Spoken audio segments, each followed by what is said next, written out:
All right, we're gonna do Halloween, and I figured it only made sense to do that for October this year because we've circled it. Yeah, we've only talked in about past it years. offhand. We did the timeline. We talked about it when we did horror grading last year. So let's just do it. Let's already, get to why you know? we did all that other stuff. Right. Where did it come from? Because we love it.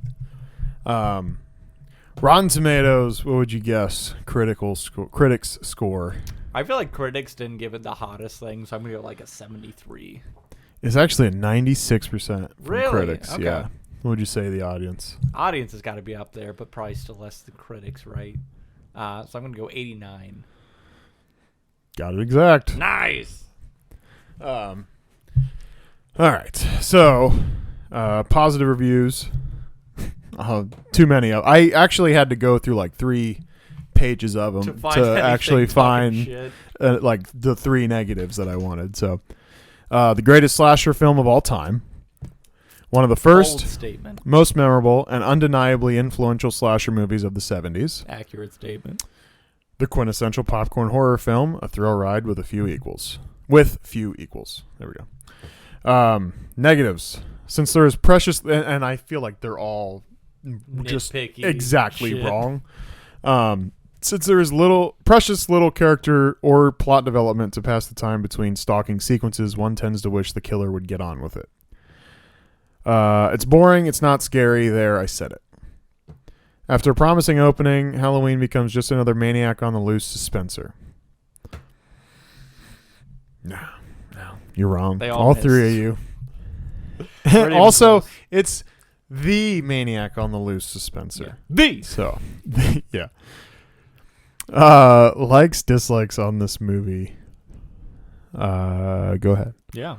So, I mean, first and foremost, what other franchises have theme songs? Right? Right there. You already know. It's iconic. It's one of those things that gets stuck in my head sometimes in the background. Just Or even for me, the effects when something creepy happens and that little that he plays, that wasn't an accurate representation of it at all, but that no, it was real close. That little shrill Yeah. that he plays there. Yeah. That even Yeah. those odd sound effects. Yeah, So. and that's the thing. I think what's how you know you're successful is the lasting impression, and when it's those things that stick with you, it's a theme, it's an icon, it's a representation of your character. Yeah. That's it. And I just feel like that has it. We got the mask, we got the just standing brooding figure somewhere off in the distance. Yeah. And we got the sick ass theme. It checks the box for I think what should be remembered and obviously has been remembered. So Yes. that 100% does it for me. But to counteract kind of the guy who was talking about, I wish the killer would get on with it. Mm-hmm. What I really enjoy with this is kind of the simplicity and how this starts off is that we are just kind of hot dropped and, after the intro, of course, we're just hot dropped into Lori's life and we're just chilling with her with just these Mm-hmm. smaller and smaller implications of, hey, shit's weird. Yeah. Right? You should be worried. We're worried for you. And it's just progressively getting worse because, we're an hour deep into the movie before shit really starts hitting the fan. Yeah. And I've always enjoyed the way things kind of slowly build, especially when it's just we're just waiting for our character and our antagonist to cross paths again for the movie to get on with it. I think this movie does it very well. Yeah. The best. Do you even have any dislikes you can do? Legally, Legally. I think the only things I really dislike about it are just the product of the time and the budget that was allowed for the movie. It was a pretty small budget from what I recall reading. So that's going to limit its capability. I remember reading things to where it's some of the scenes were so dark because they couldn't afford all the stage lights. Yeah. Things like that. I do have the trivia for IMDb pulled up for later, but yeah. So, things like that, I think about what could have been, if it was just given greater care, but then I also think about, what greater budget leads to ambition that is never properly utilized. Yeah. So, in a way, having all this stuff kind of stripped down probably does it better. But I do always have that wonder if it was, whatever they got for The Shining, Stanley Kubrick a couple years later was a significant chunk. It's if we could have had some of that money, how would this first Halloween rendition have been done differently, and would it have been better or worse? Right. Yeah, I mean, it says they spent like half the budget, which was only $300,000, but they spent half the budget on the Panavision cameras. Yeah, a camera. Yeah, because he wanted like the wider shots or whatever. And apparently there was no wardrobe, like budget wardrobe, so all the actors were just wearing their own clothes. Yeah, which probably fits more than no, because we're also looking at it was 78, but it was supposed to be like 60s. No, I think it is supposed to be 78 because Michael happened in 63, and they're saying it's 15 years later. 15 years later, okay. Yeah. Yeah, I guess first section of it would have been in the 60s, but right. Yeah. Okay, fair enough.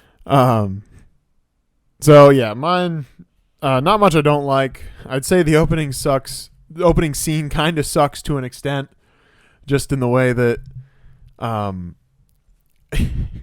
there's just like a few more things that could have happened. Like by the way, screen time on dude going upstairs with with Michael's sister was a minute 23 from the time I have it written down.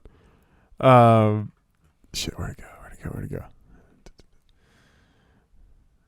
Oh my God, where the fuck did I put it? Yes, minute 23 from the time he says, she says, your hands are cold as they're running up the stairs, to when Michael then is in the house and sees them talking on the stairs. Minute 23 seconds. So I think we're leaving like 45 seconds of actual like, which like, just opening scene, giving context. So fine. Yeah. but Also, maybe just a kid's perception of time. It's first person view. Sure. So yeah. But just the killing of the sister doesn't look fantastic. Yeah. Which again, low budget. There's no puncture wounds. It's just red paint smeared on her tits, which is fine. Fine. One of the trivia things actually is kind of funny. It's like a horny thing. It says the actor that played his sister was a Playboy bunny, and I wish it would load up so I can read the actual fact. But she said that the person that was tasked with, the red paint would stain her skin, and so the person that was tasked with wiping her off was doing Enjoyed his job too much. Yeah, bro, was doing it too hard and would irritate her skin, and so then Jamie Lee Curtis was then assigned to do it, and she was much gentler. Yeah, very good. Thanks, Jamie. What a problem to have. Be like, yeah, they're trying to stab my tits, but this guy who cleans me up after is just so aggressive. I was the guy. Yeah, it was me. I got lost in the sauce. Yeah. And just the way the parents, like the opening scene could have been better. Like, what if the parents, because they just stare at him. Yeah, Michael, and then they just take the knife. It's the not being able to put it together, right? They're like, well, what the fuck is going on? But there's not like a thing that like goes in their mind because they look irritated. Yeah. They look irritated where they're like, we run in the house Michael's stabbing the couch cushions. Yeah, he's probably an asshole, right? So they're just like, damn it, Mike, again. Right. But like you see blood on the knife. Couch this year. I'm sick of it. We are single-handedly putting Kmart in business. Michael Myers grew up and Kmart went out of business. Yep. But not like I don't know. It could have been like they take the knife, run in the house, whatever. But it's just the extended stare at Michael.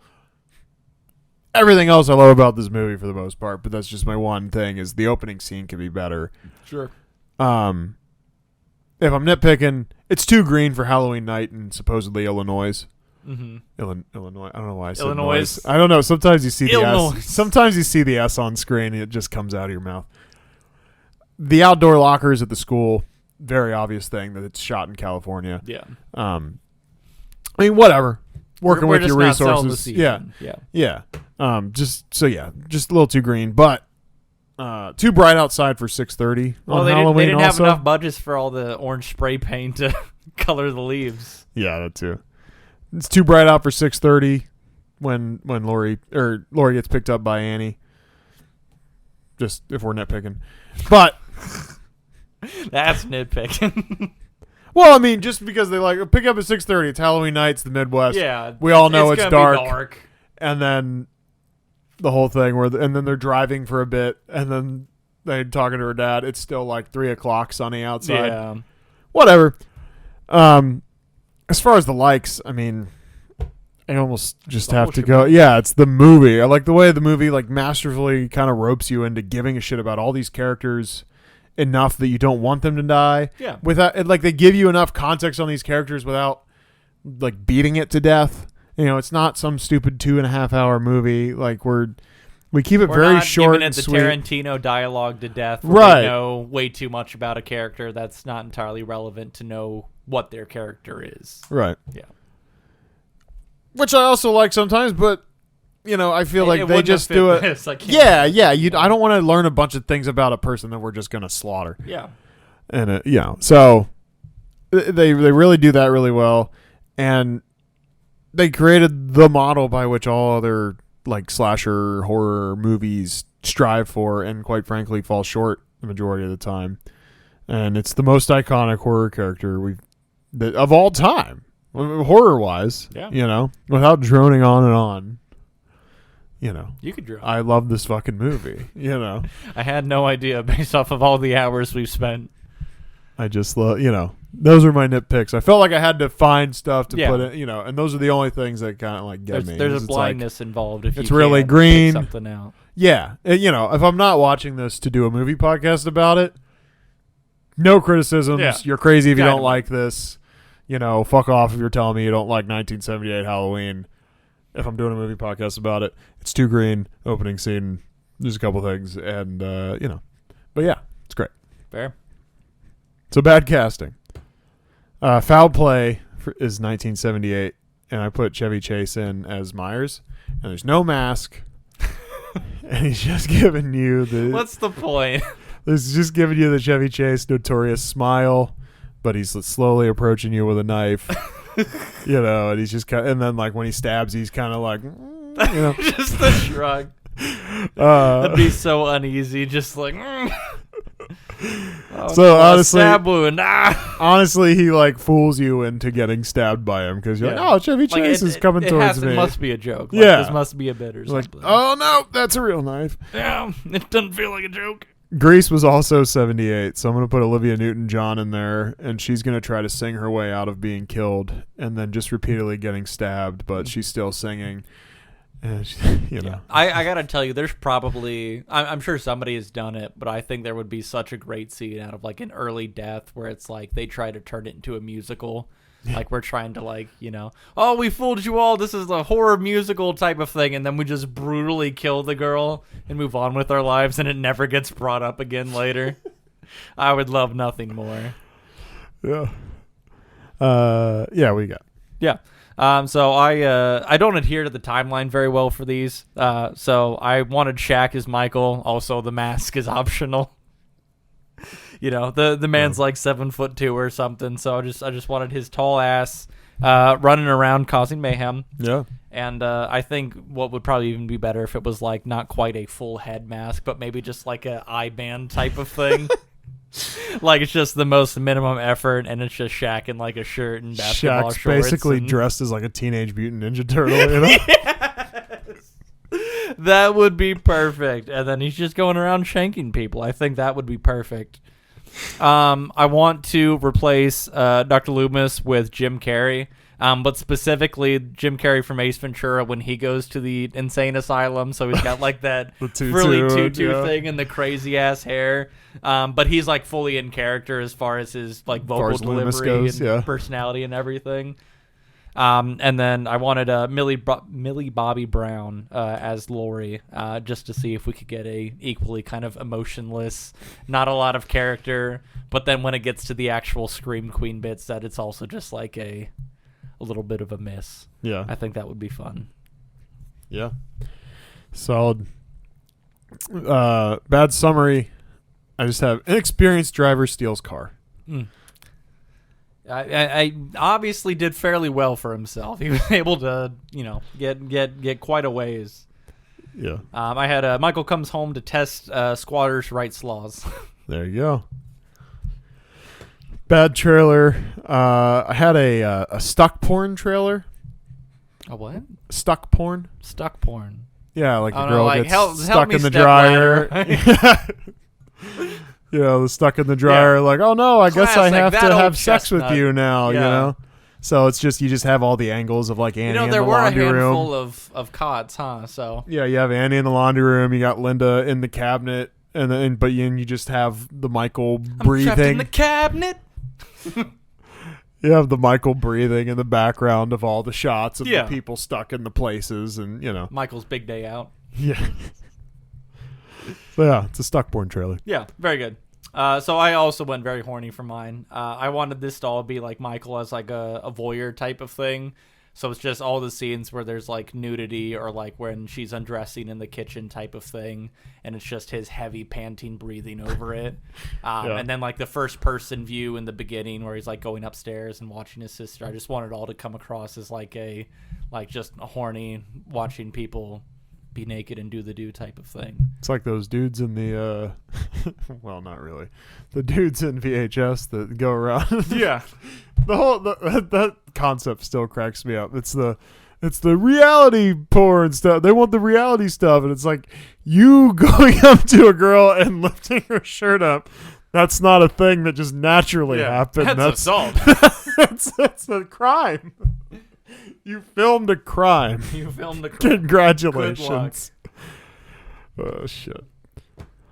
All right. So some of the talking stuff. What do you got? I want to open up with Loomis. I don't know why, but every time I watch this first Halloween movie, like every single time, Loomis just comes off as like more and more awkward and uncomfortable to me. Yeah. And like it gets so funny sometimes, and I think maybe it's just because I don't always watch it with subtitles. But when I watch it with subtitles, like I can see where like he's like kind of trailing off on some of his lines before the next person comes in. Yeah. And like he just seems like in my head afterwards, it's always like, oh yeah, Dr. Loomis, he's kind of crazy, but like he's got real fear and he's like, you know, focused and stuff. And then I watch this movie and he is scatterbrained like all the time and like just kind of all over the place. Yeah. And it's just so funny that this image in my head does not match him, and it gets worse every time I see this movie. And I love it. It's so good. I mean, yeah, honestly, Even a like little the bit, yeah. facial expressions, he does some weird ass things. Yeah. When you're really watching and paying attention to him, and it cracks me up now. This most recent time, I was pausing and just looking at the stupid ass faces he was making as he's talking, and I mean, that's so good. Specifically like with the gun when he, the gutter hits and he pulls the thing out and then he's just kind of like, oh, I have a permit for permit for this, of course. And then the He sheriff. pulls it out. He doesn't hand it to him. Yeah, he's he's like, just it's kinda like, permit shaped. See, I got the permit. Okay, I'm gonna put it back in my pocket now. And like I remember, I love number one the graveyard guy when he's talking to him, and the graveyard guy's talking about going on about this story. yeah, this story that doesn't really relate to what they're doing at all. And he's like, and then he's like, where are we? And he's like, what? Oh. Yeah, it's over here, and then we just don't get to the conclusion of that story ever again. We don't bring it up. Yeah, story time us just real good there. That and then like that, I think it's the third time where he goes to where the sheriff comes to him when he's waiting outside the house, and he's like, he's basically, the sheriff's basically interrogating him that like, is this guy as bad as you say he is the whole time? Yeah. Which like, don't know how you feel about the concept of like every horror premise for the most part is based on the fact that no one believes that like a bunch of bad shit's about to happen. I mean, so that's a question, but he's standing in the bushes and he's like, it's that awkward line delivery thing where he almost goes into like he has a script. Yeah. He's like, 15 years I watched it. He's staring through the wall. The wall's not there. He's saying it's like these like deep lines. That like, it almost sounds like a play, and it's supposed to be this big delivery, but then the sheriff's like cornering him in the bushes like, are you sure this guy's really... No, yeah, he's like, hold on, I have a speech for this. Yeah, but he's like not confident in it when he's saying it, and he's like, yeah, you think the wall was there, but he's staring through it and it's not really there. And then, the devil's eyes, the dark eyes, devil's eyes, Devil eyes this day. The sheriff goes, more fancy talk. Yeah. Well, what I loved out of the conversation too is like, you better hope it's as bad as you say it is or whatever. And I'm like, no, it's the opposite. You better hope it's a full miss and 6 people aren't dead in the morning. Like, the sheriff is so angry to, like, be doing his job. But like that's what's so crazy. Like, he's so upset just to be involved in doing this. But he is absolutely sacrificing his whole day and just hanging out with this random doctor dude that showed up. Like, it's insane. And yeah, that line of, like, you better hope it's this bad. It's like, maybe we should hope for it's not this bad. Yeah. If you're if you're an officer of the law, aren't you gonna hope? Yeah. Like, I sure hope a bunch of people died and this was worth it. You're gonna be like, your best hope is like, I should crawl around in the bushes with crazy guy. We apprehend the suspect, and I shouldn't have to file any reports. And I get a fucking medal. And it's crazy. Yeah. So one of the thoughts I had watching on this most recent turnaround was the kind of the what if scenario, and this was what if Stanley Kubrick did this movie instead. I think about the way we framed a lot of the things in this, and just if we had replaced them with just these, like, beautifully symmetrical, stage shots, so it's like of that you give house. Stanley Kubrick $6 million and he just goes to town. Yeah, so I think about it both ways, right? Because, like, number one, like, there's no way he would have been able to work with this budget, especially when almost all of it was on cameras, the cameras, right? But, like, I just think about it, like, from a visual representation of it, is like it probably would have been really effective too. Like, I feel like it would have changed the tone of the story a little bit to be kind of more like this, like, spacey, eerie type of thing, rather than just like the looming threat type of thing. But I don't know, like, there were just so many shots where I feel like, like, if we had just, like, this awesome, like, perfectly centered, staging of the house or whatnot, and then, like, when we're going up the steps, if we kind of recreate that first person view like what we had from The Shining, sure, if we had a little bit more of, like, a either, like, interesting or just, like, a brighter color palette type of thing, just to make some of those scenes clash more. Like, I just think about how that could have transformed this movie. And obviously I think it would have changed the tone quite a bit, but I think it would have made it interesting. Again, when we were talking about The Shining last year, I said that whole thing about, the Family Guy thing where he's like, they're talking about The Godfather, and Peter's like, it insists upon itself. And honestly, that's how I feel about, like, every Kubrick movie I've ever watched. Like, they're good movies, for the most part. Mm-hmm. I mean, I really did hate 2001. I am so blind because for whatever reason, it's fine. Big fan. Everybody's different. I really do like The Shining. Yeah. It does insist the fuck upon itself, though. And my biggest fear, it just means, still like, unsure. It just means you're just like, are you serious, or like, for the audience? Okay, to me, it's like, especially with the Kubrick stuff, it's just like, oh hey, we're gonna really let this scene burn. It's like all those shots in 2001. Obviously, everything lingered. Like, the entire approach, and, like, yes, it's this cool thing where this is spinning. I'll have you know, the space station is just spinning. So you know, I have the 4K version of 2001 arriving on Monday, and I cannot. Do you wait. really? Yeah. And that's fine, and I'm happy for you. It was on sale. It's I love that for you and your journey to steal a line from my friend Tony, but it's just, the station's spinning, right, and then the ship's approaching, and then the ship has to match, the revolution speed of the station, and that's cool that that's happening, but then we watch it for about 2 minutes, and it's just a lot of screen time, and And like when Dave and such. Now we're like on 2001 for whatever. Go back and watch that. I'm just thinking of all the insist upon itself line. It's just these scenes where it's just like there's nothing happening, really, like plot line wise, but we're just like, no, this is awesome, and you will like it. You know, like the first time I watched The Shining, like I had to watch it a few times before I was really into it. You know, because the first time watching it, you're just like, okay, like he's doing this. You know, Danny's riding a bike around the hospital, around the hotel. You know, and I was like, all right, but there's just a lot of space and like before anything really happens, and it's this slow stuff where it's like, oh, Jack's losing it. You know, and I fear the most for a Halloween that insists upon itself.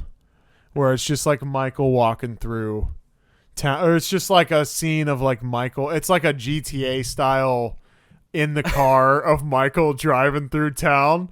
I envision as a Kubrick thing. Yeah, you know, well, and that would just make me so sad because this movie is so well executed despite the poor budget and despite like the few things you can like say, no, this went bad. Yeah, you know, whether it be effects wise or whatever. But like solid. To the point on the plot, like didn't linger on shit too much, and that would just make me so sad.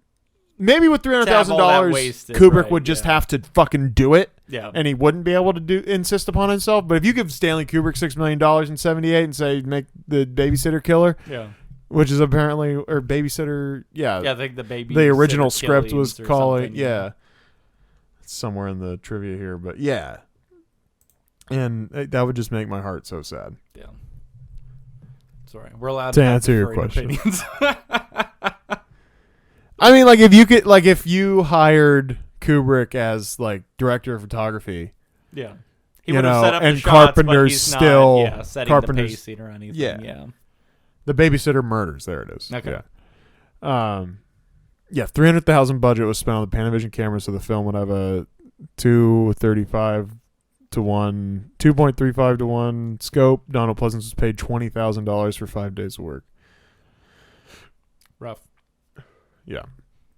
I'm trying to find that horny one. Oh, the stabbing sound effect is a knife stabbing a watermelon. That makes sense. Have you heard the thing about the Captain Kirk mask? Like apparently the Michael Myers mask was a Captain Kirk mask that they like took the sideburns off of. Here, I'll just read the whole thing. Yeah. Because the film's tight budget, production designer Tommy Lee Wallace had to use whatever he had at his disposal or had to buy materials cheaply. When he created the Michael Myers mask, he made two versions. The first was a Don Post Emmett Kelly smiling clown mask onto which they put frizzy red hair. They tested it out and appeared very demented and creepy. The other mask was a '75 Captain James T. Kirk mask that was purchased in a costume shop on Hollywood Boulevard for $1.98. Bargain. It had the eyebrows and sideburns ripped off. The face was painted bluish white. The hair was spray painted brown, and the eyes were opened up more. After testing out the mask, the crew decided that it was much more creepy because it was emotionless. It's the lack of eyebrows, probably. This is a fun fact. John Carpenter considering the hiring of Jamie Lee Curtis as the ultimate tribute to Sir Alfred Hitchcock. John Carpenter considered the hiring of all this stuff. Who had given her mother, Janet Leigh, legendary status in Psycho 1960. For the same reason, Dr. Sam Loomis was named after Sam Loomis from Psycho. During the same period, Universal Studios producers and director Richard Franklin were trying to enroll Jamie Lee in the production of Psycho 2.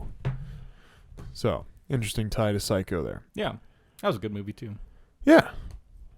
Yeah. Not as good as this one. Well, no, certainly not.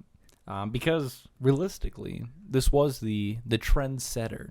You know, as you kind of alluded to before, it's really kicked off a lot of the classics and tropes that the rest of the horror movies really just spent the next, 50-some years trying to piggyback off of and recreate. Friday the 13th straight up was just like, we'll take that. That, but different. But not much. Not much different. Our guy is just worse. Yeah. But, we had the last girl standing trope. You kill off a group of people. You get down to your last person. I'll always take it back to Alien. It's the same type of thing. You start off with your big group of people. It's kind of unclear who your big winner is. We got a little bit of teasing of Lori, I think, in this one as kind of being our primary, but well, I thought it was clear that it was always Lori, just because you start with her. I mean, after again the intro, but she's walking along, and then it's her. It's always her when it's the girls. Yeah. As you're moving through the plot, it's her and fuck, I'm forgetting Blondie's name there. There's not Amanda. It's Annie, the dark haired, and then the blonde. No. God damn. Lindsay's the kid. Yeah. Damn it, we're bad at this. Damn it, we just watched it. I had her written down and everything too, and fuck, I guess I didn't write her in the notes. Whatever Blondie's name is, we'll call her Blondie. Mm-hmm. And it's her and Lori walking around the corner, and then Annie catches up, and then it's Lori and Annie walking home, and then it's Lori walking into the house, and then it's very, to me, it's very clear that Lori's just it. Yeah. Whereas Friday the 13th, you have literally zero idea. Yeah. I'm sorry. Oh, look, randos. It's a decent movie. Obviously, the first one's classic, but god damn it, you just ripped this off and you did it worse. Yeah. Anyway. Yeah, I hear you. One of my talking points I had was, can you imagine being the neighbors that just turn the lights off when Lori's coming up to the house screaming? The most fucked up thing ever. And then you're seeing what happened on the news the next day. And it's one of two things with them, right? Either they realize the other kids died before she comes screaming at the door, and they're just like, oh, well, phew, glad that girl didn't die and those little kids. Or they don't know the series of events that transpired, and they go and they're just haunted the rest of their life because they're like, oh God, two teenagers. Greg! You see the news? No, what happened? Lori? What about Lori? She almost died! Probably should open the door. Well. Her friends died. I don't like them.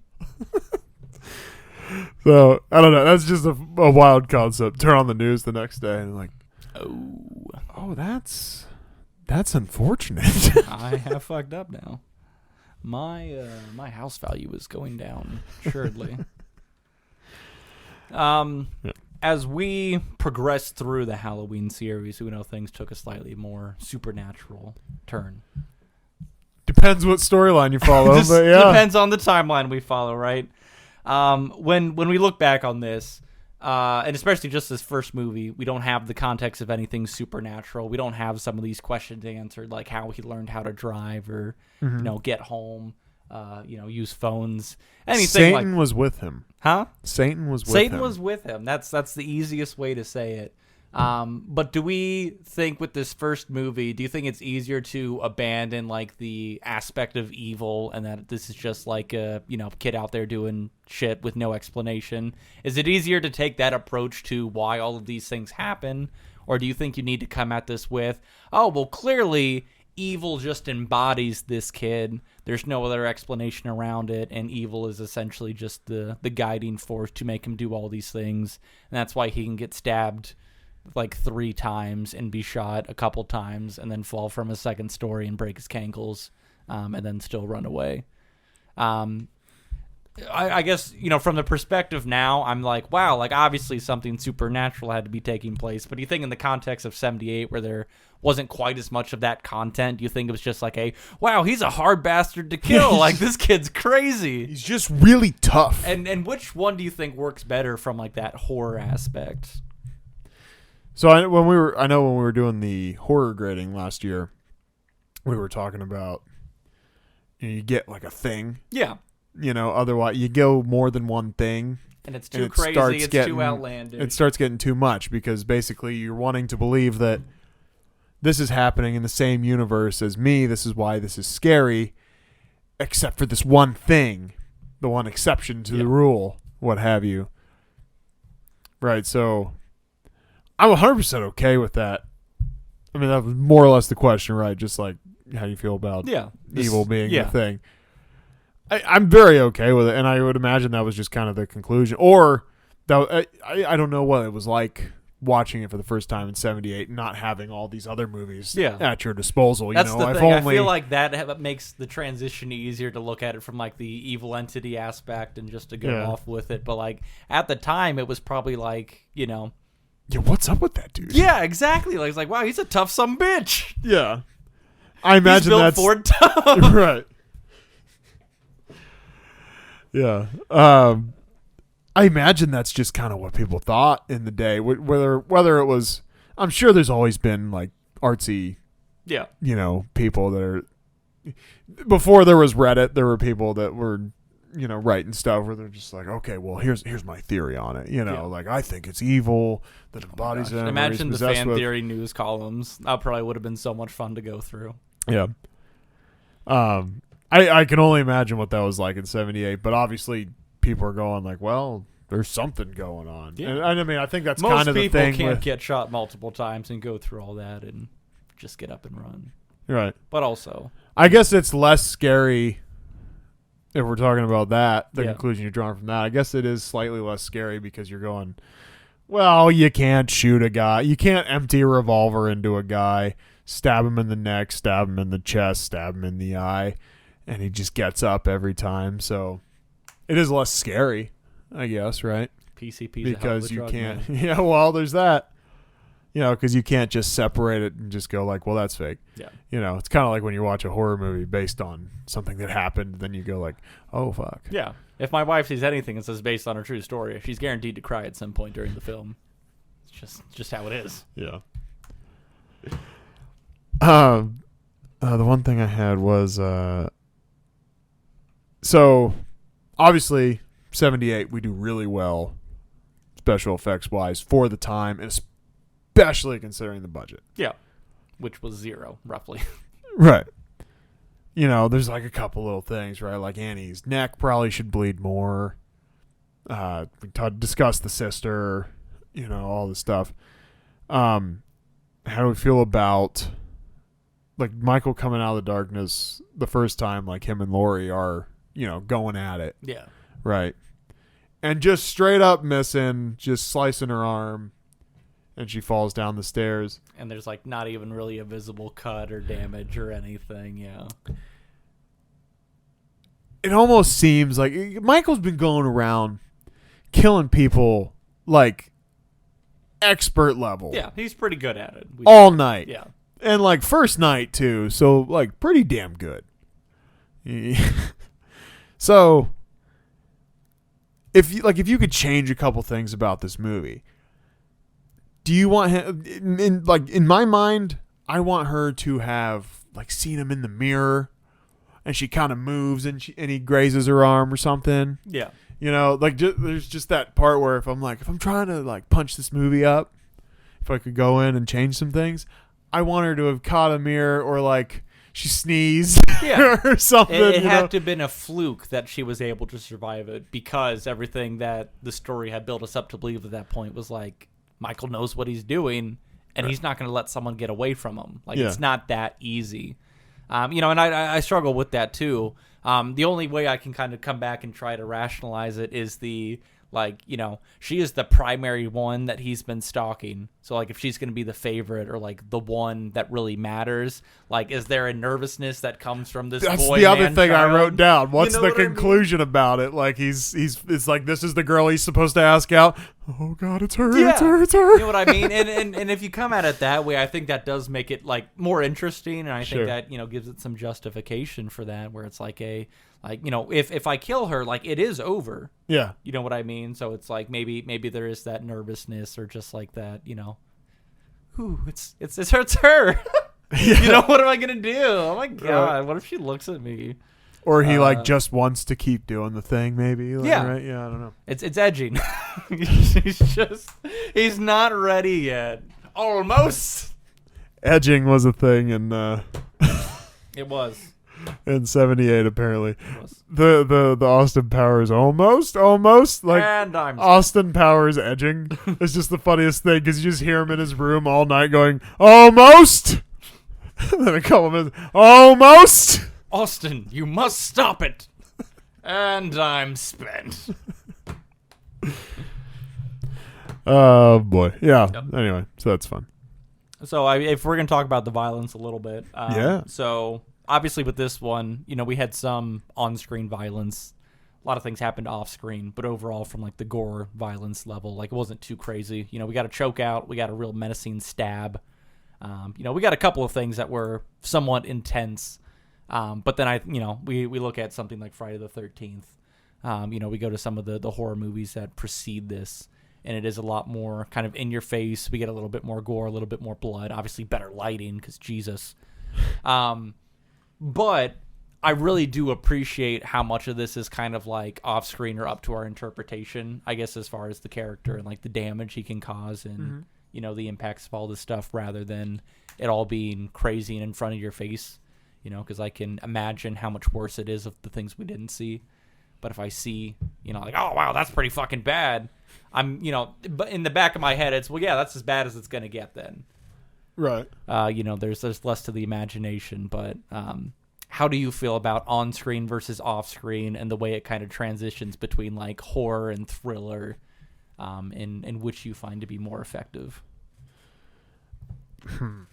Well, I'd say, that's the hard thing too, because you like both, right? Yeah. Like we just watched You have Thanksgiving to teeter also, on it, yeah. and there's It a does lot go of a little bit into the there's a lot of high on-screen. intensity, Yeah. like sweet. You're just like, wow, like you did that. That's awesome, yeah. But again, I feel this is like the perfect horror movie where it's just there's enough mystery and Yeah. like, mystique to it. I mean, some bad shit happened to the tow truck driver whose overalls he steals. Yeah. But Loomis doesn't even know there's a dead guy. He doesn't even Loomis walks away, there's a dead guy over in the grass, Yeah. right? Thanksgiving, every time there's a dead body, we got a news broadcast about it. Yes, So. right. Difference in eras. Yeah. Obviously too, Yeah, it's all that damn social media. It really is. I don't yeah. But okay, so we like both, but if you're comparing Thanksgiving and Halloween, Halloween's the better movie. So, I mean, is there another movie you're thinking, like, can you think of another horror movie that's more over the top that you would consider better than Halloween? No. Well, but that, I guess that's probably where my problem is it is tough for me, I think, to top Halloween as an overall type of thing. But I do think about the way that, like, the over-the-top, like, blood and gore stuff can be really effective. So, did you ever see The Collector? I don't believe so. Oh, my gosh. We're going to have to watch The Collector sometime. Okay. But problem. it does a couple of things that are kind of, like, torture porn-esque, kind of like the Saw series or whatever. But they're super effective. And there's things that are, I think, both like implied as far as how crazy and bad shit things can get, as well as what's in front of your face. And it kind of balances that stuff, I think, in a really well way. But the overall narrative obviously would fall short of something like Halloween. But I just think about things like that where it can be like a really good driving force, help the narrative, and also sell like the scare and fear factor on top of the thriller factor. Yeah. To where this one wasn't quite. And, maybe just the saturation of it. I've seen enough scary things in my life that Sure. Halloween isn't quite as scary, but that thriller aspect drives home every single time. Yeah. That maybe that just is why I start to draw those comparisons and think about things that are a little bit more violence heavy, gore heavy, and the way those help those stories. And if this had leaned heavier on it, how that might have changed things. I think part of it is, I think you can have as much gore in a movie as long as there's an equal level quality-wise of story. Yeah. Because And we're just have you watched Terrifier? No. Terrifier, I mean, it's a horror movie. Yeah. I don't think it's fantastic or anything. Gore Gorefest. cranked up to 100. If there's a yeah, crazy amount of stuff. There's a scene where a girl is, tied up like this, like her limbs all spread out, but she's upside down. Mm-hmm. I like this. And she's naked. I like this a lot. You're gonna not like it. Oh dear. Starts at asshole and pussy with a hacksaw. Oh. And just saws her in half like that. Too much. It's a lot. Honestly. If there's enough story to go along with You think it. you'd use a buzzsaw or something to save yourself some time. Well, I think that's kind of his thing. Is, he wants it to be very difficult. He's a sick, twisted clown, Mm-hmm. Something supernatural about him. Not a huge fan of the Terrifier stuff. I don't know. Don't think the story is all that great. But I would say story here, gore here. Can't mismatch. I would say, honestly, Halloween, story here. Gore. Honestly, gore isn't even matching the level. Yeah. But the story, obviously I think the story is always going to win. Yeah. In that scenario. So. All right. That doesn't. My last thing I would say is just like Halloween couldn't happen today, like logistically, right? No. Yeah, everyone's all the teenage girls are like, hey, like, or they're just Snapchatting like Michael's standing in their yard. It would almost be like the hit movie Thanksgiving, where things are just live streamed and right. Yeah, exactly. Yeah. There's no getting around it. Also, it would be fun though to watch like a failed slasher type of movie where it's like a guy trying to recreate the old school horror movie fantasy, but like it just an impasse at everything just because modern times do not allow for it. He just gets arrested immediately. Yeah. Like he kills the first guy on the street, and then it's just the next scene is just him like, oh man. Yeah, it's got to be like an anthology type of thing though. It's got to be like VHS style, so it's just like short stories of like the failed trying to reenact these types of things. So it's different scenarios and characters. That'd be fun. Yeah. I mean, let's grade this guy. Where'd it go? Oh yeah. Okay. So 3 pumpkins. No, that's the scale, right? Let's use our grading sheet from last year we created. It would almost make sense. Could we cut? Okay, so first, number 1 is plot. We have A, B, C, and D, and D. Okay, so could we cut significant chunks and get the same story? Worth 0.5. Not quite. I don't believe so. Could, but it just maybe a few things. We wouldn't care as much. Right. Because a lot of the stuff is anchored to Lori, and then we wouldn't really care about whether or not she makes it. So, right. I think we need it. I think we get the half point there, right? Okay. So, B, is the story inconsequential to its universe? Worth up to a point. Definitely not inconsequential to its universe. Fuck. We have 1.5 so far. Okay. 1C. What are the rules? What's the gimmick? What are the rules? What's the gimmick? Do we have too many gimmicks? Originality with gimmick? Have we seen it before? Lost potential on gimmick? What's the gimmick? Can't stop, won't stop? I mean, whatever you want to say, Michael can't stop. He surely won't stop. He surely won't stop. Per the next gaggle of movies. Michael should have been stopped. Please. By the producers, At all costs. But I think the gimmick is just this guy, for whatever reason, he will always get up. But again, and we have the one thing. Yeah.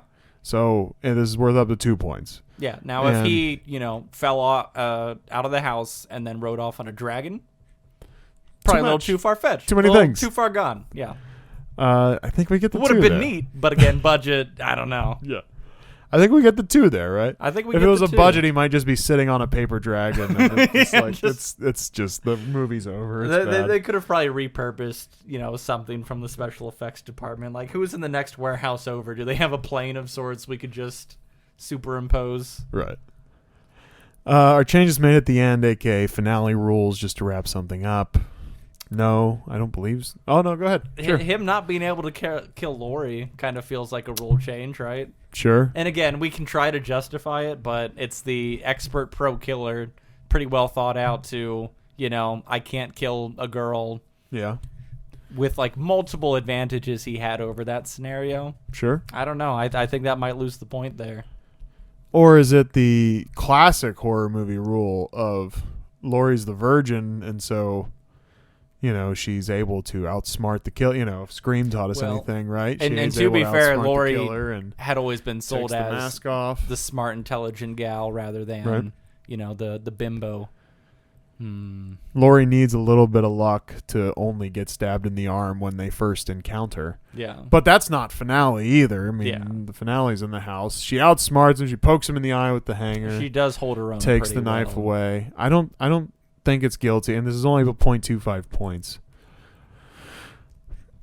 I don't think it's guilty of finale rules. All right. I see the logic. I'm with you. All right, we're at 3.75. We have all points so far.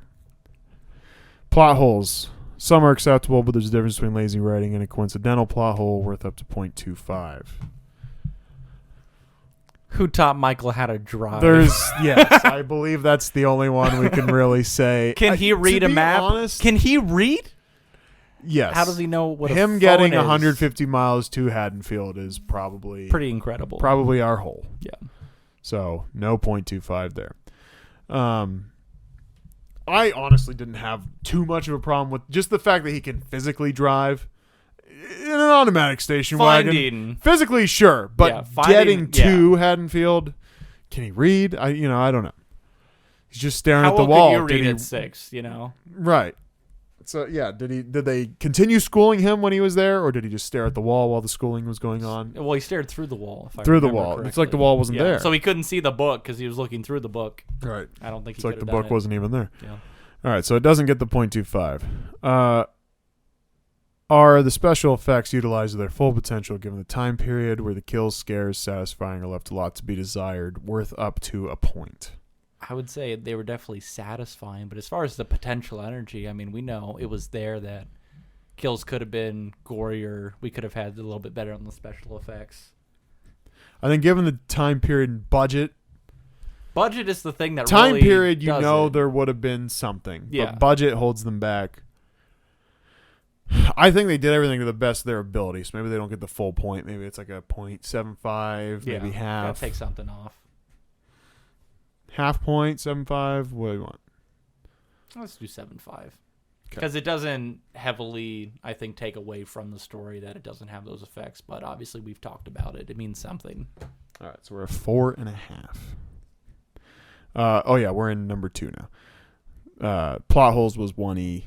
Just if you're keeping track at home, you're not watching. 2B. The score. Does music fit the moment? Worth up to a point. Fully. Fuck yeah. Yes. Yeah, we're at 5.5. It's the whole reason. We're at 5.5. Yeah. Do we have an established main character? Even if the antagonist of said horror movie is the main character, do we care about them? Good character development, etc. Worth up to 2 points.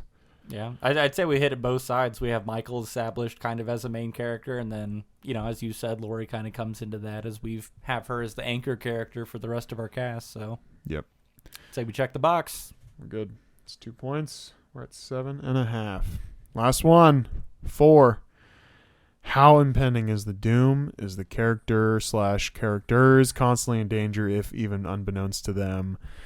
How close to home is the doom? Example, guy with knife equals scary in real life. Worth up to 2 points. I mean, fuck, is it the whole shebang? I mean, the doom, the gloom, the fear, the threat.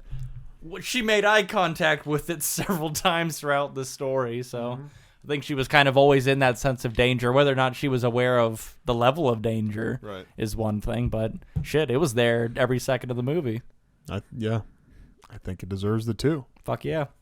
Which would grade us for Halloween an incredible as an outstanding 9.5. Which I think fits, right? Like this is Absolutely. The scale that pretty much everything else gets weighed against in, my opinion. People have been talking about our horror grading podcast since last year. Yeah. They said I think Rotten Tomato, where's the article? The Content Crisis horror scale is the scale on which every horror movie from here on out will be graded by. And all no, I'm just kidding. Okay.